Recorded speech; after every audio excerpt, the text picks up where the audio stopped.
கடகராசி அன்பர்களே, ஆடி மாத பலன்கள். சாதகமான விஷயங்கள் என்ன? ஏதாவது பாதகமாக, கவனமாக இருக்கும்படியாக இருக்கிறதா? டூஸ் அண்ட் டோன்ட்ஸ் என்ன? ஆடி மாதத்தினுடைய மிகச்சிறந்த பலன் தரக்கூடிய வழிபாடு, விரதம், கோயிலுக்கு போக வேண்டியது என்ன? இதெல்லாம் பார்க்க போறோம். ஃபர்ஸ்ட்டு ராசியில சூரியனுடைய சஞ்சாரம் இருக்கிறது. அதுவே உங்களுக்கு ஒரு பலம் தான். ஒரு தைரியம் தான். ஜென்ம குரு அப்படின்னு நம்ம சொல்றோம் இல்லையா? அப்போ குரு தனித்து ராசியில் இருக்கார் அப்படின்னு சொன்னா, அது கொஞ்சம் தொய்வு தான். பின்னடைவு அப்படின்னு சொல்லக்கூடிய ஒரு நிலை தான். ஏன்னா இயற்கையாகவே குருவுடைய தன்மை என்னன்னு சொன்னால் பார்க்குற இடங்களை பலப்படுத்துவார். இருக்கிற இடம் அந்த அளவுக்கு பலப்படாது.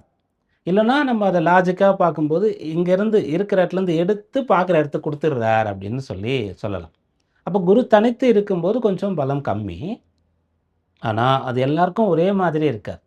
குரு ஜென்மத்தில் இருந்தாலும் அவர் நீச்சமாக இருக்காரா, ஆட்சி பலம் பெற்று இருக்காரா, பகையா, நட்பா? இப்போ உங்களுக்கு உச்சம். அப்போ உச்சமா இருக்கும்போது பலன்கள் வேறுபடும். அப்போ ஓரளவுக்கு பரவாயில்ல தான். ஆனா, இந்த குருவோடு இப்போ சூரியன் சேர்றார் இல்லையா? இது சிறப்பு. இது விசேஷம். இது ஒரு அற்புதமான பலன்னு சொல்லலாம். இப்போ ஒவ்வொரு வருஷத்துலயும் நம்ம இந்த மாத பலன்கள சொல்லிட்டு இருக்கோம்னு வச்சுக்கோங்களேன். கடந்த ஆண்டுல ஆடி மாதத்தினுடைய பலன் சொல்லியிருப்போம். அப்போ சூரியன் ராசியில இருந்திருப்பார். கடகத்திற்கு. அடுத்த ஆண்டு அப்படி நம்ம பார்த்தாலும் கூட, இதே ஆடி மாதம் சொன்னாலே சூரியன் ராசியில் தான் இருக்கணும். ஆனா, என்ன வித்தியாசம்னு கேட்டா, குருவோடு சேர்ந்து இப்போ இருக்கார். இதுக்கு முன்னாடியும் இருக்காது, இதுக்கு அப்புறமும் இருக்காது இல்லையா? அப்போ அந்த குரு சூரியனுடைய சேர்க்கை ராசியில ஏற்படுது. அதனால இந்த மாதம் ஒவ்வொரு நாளையும் நீங்கள் பயன்படுத்திக் கொள்ளணும். 32 நாள் இருக்கு. அப்போ பொதுவா ஒரு மாதம்னு சொன்னா நமக்கு குறைஞ்சது 4, 5 நாட்கள் விடுப்பு நாளா இருக்கும். ஞாயிற்றுக்கிழமை மட்டும் விடுமுறை தினம் இருக்கக்கூடியவர்களுக்கு ஒரு மாதத்துல 4லிருந்து 5 நாள் லீவ். சனி, ஞாயிறு லீவ் இருக்குன்னு சொன்னா 8லிருந்து 9 நாள் லீவ் வந்துரும் ஒரு மாசத்துக்கு. இது இல்லாம ஏதாவது கவர்மெண்ட் ஹாலிடேஸ் இருக்கும், பண்டிகை நாட்கள் இருக்கும். அப்போ ஒரு மாதத்துல 10 நாட்களுக்கு மேலாக விடுப்பு நாள் வரக்கூடிய வாய்ப்பு இருக்கு. ஆனா, கடகராசியில் இருக்கக்கூடியவர்கள் இந்த மாதத்துல ஒரு நாள கூட வேஸ்ட் பண்ணக்கூடாது. பயன்படுத்திக்கணும். ஏன்னா, அந்த சூரியன் குருவுடைய சேர்க்கை அப்படின்னு சொல்றது, அதுல குரு உச்சபலம் பெற்று இந்த சூரியன் கூட இருக்கார் அப்படின்னு சொல்றது அவ்வளோ சிறப்பு. அதை எப்படி உங்களுக்கு நான் ப்ரெசென்ட் பண்ணுறதுன்னா, இன்னும் ஒரு விஷயம் சொல்கிறேன். இப்போது கடகத்தில் குரு இருக்கார். சூரியன் அப்படின்னு சொல்லக்கூடியவர் கடகராசிக்குள்ளே இப்போ என்ட்ரு ஆகுறார். ஆடி மாதத்தினுடைய ஆரம்பம். அப்போ சூரியன் என்ன பண்ணுவார்னா, புனர்பூசம்னு சொல்லக்கூடிய அந்த குருவுடைய நட்சத்திரத்தில் 4ஆம் பாதத்தில் தான் இந்த ராசிக்குள்ளே வருவார். அப்போ நீங்கள் என்ன பண்ணலான்னா, உங்கள் ராசியில் 2 குரு இருக்கிற மாதிரி சமம். ஆல்ரெடி குரு உச்சமாக இருக்காரா, சூரியன் ராசிக்குள்ளே வந்திருக்காரா, சூரியன் குருவுடைய சாரம் தான். அப்போ புனர்பூசம்ன்ற குருவுடைய சாரம். இது மட்டுமா? இதை தாண்டி இன்னொன்று இருக்குது. புனர்பூசம் 4ஆம் பாதத்தில் சூரியன் வராருன்னு சொன்னால் வர்க்கோத்தம பலத்தை அடைவார். அதாவது இதே கடகராசியில் இப்போ நம்ம இந்த மாதத்தில் புனர்பூசம் 4ல் சூரியன் இருக்கிற வரைக்கும் அந்த ராசி கட்டங்களை எடுத்து எழுதும்போது அம்சத்துலேயும் கடகத்திலேயே அந்த சூரியன் வருவார். அப்போது அந்த வர்க்கோத்தமன்ற ஒரு நிலை, அது குருவுடைய தன்மை. குருவோட சேர்ந்து இருக்கிற மாதிரி, குருவே இருக்கிற மாதிரி, 2 குரு இருக்கிற மாதிரி. அதனால் இந்த மாதத்தை பயன்படுத்தி கொள்ளுங்கள்.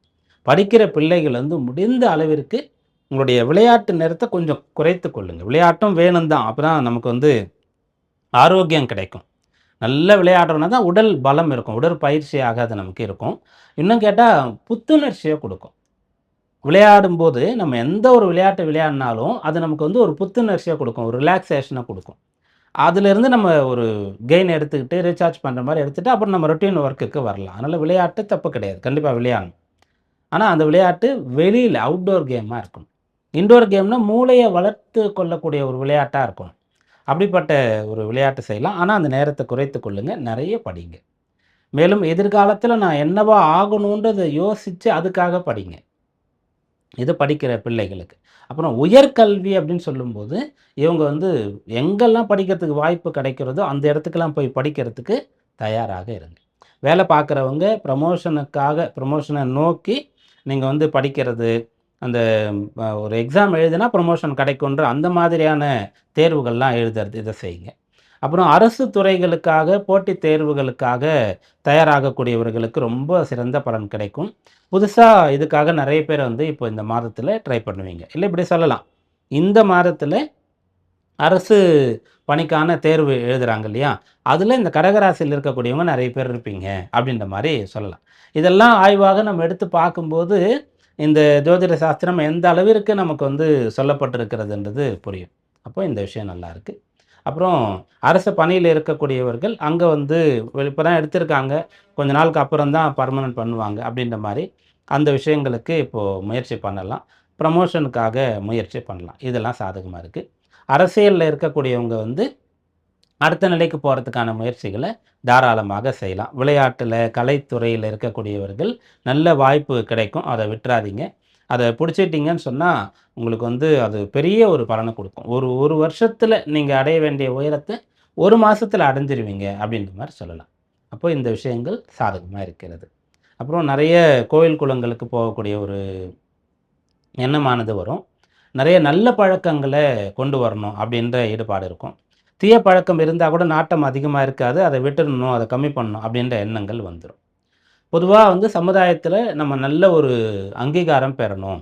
பெயர், புகழ், பிரபல்ய யோகத்தோடு நம்ம இருக்கணும். நேம் அண்ட் ஃபேம் கிடைக்கணும். லைம் லைட்ல இருக்கணும். அப்படிப்பட்ட எண்ணம்லாம் இருக்கும். இப்படி நிறைய பலன்கள் இருக்கிறது.